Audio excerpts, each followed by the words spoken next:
Payman. Thank you, President. My question is to the Minister representing the Minister for Education, Minister Watt.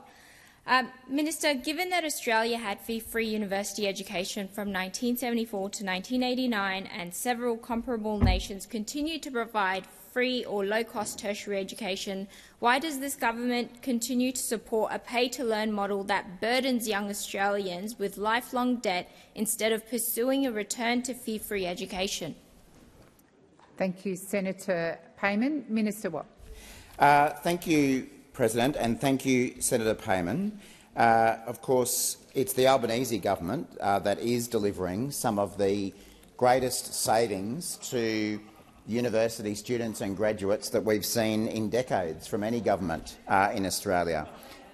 It is our policy that students in higher education should make a contribution towards the cost of their education in recognition at the significant benefits that they gain typically from that sort of higher education.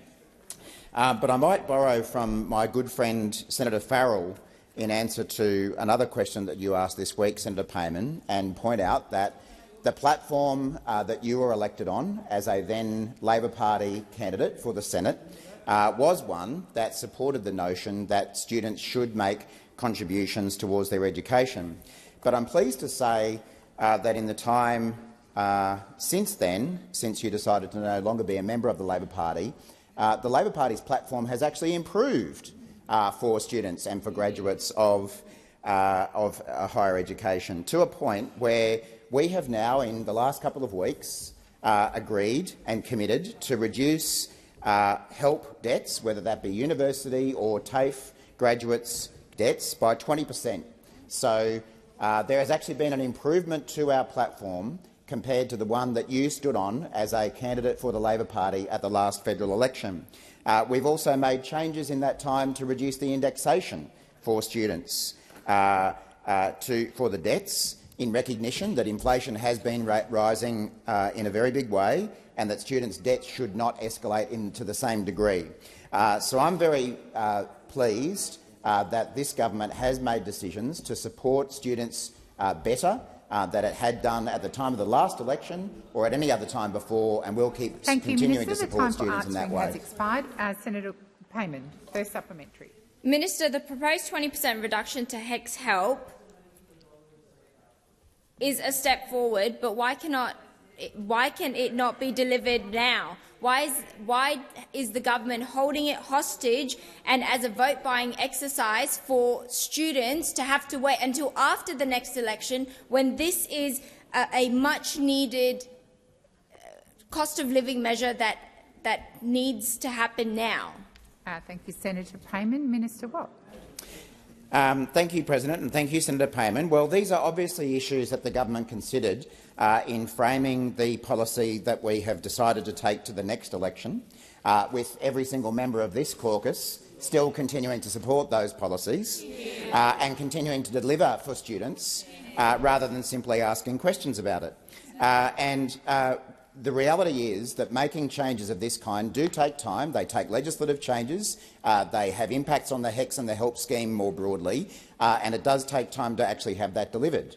But what I can say is that I know that every single member who remains in the Labor caucus has the opportunity to put these views forward, and it is the collective action of this caucus that has led our Prime Minister, Mr Albanese, to make the commitment for the greatest reduction in help debts that we have seen from any government in decades in Australia.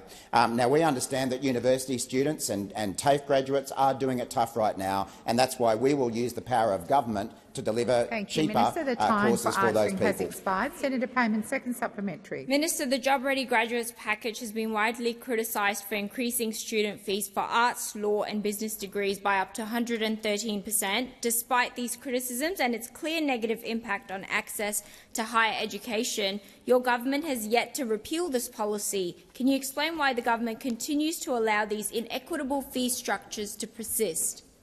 Thank you, Senator Payman. Minister Watt.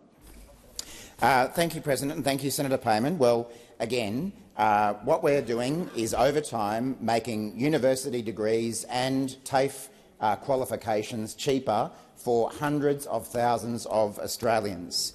As a result of the work that Minister Jason Clare has undertaken through the Universities Accord, that is also delivering more affordable education and more accessible education. Oh, you finished. Sorry, Senator Payman.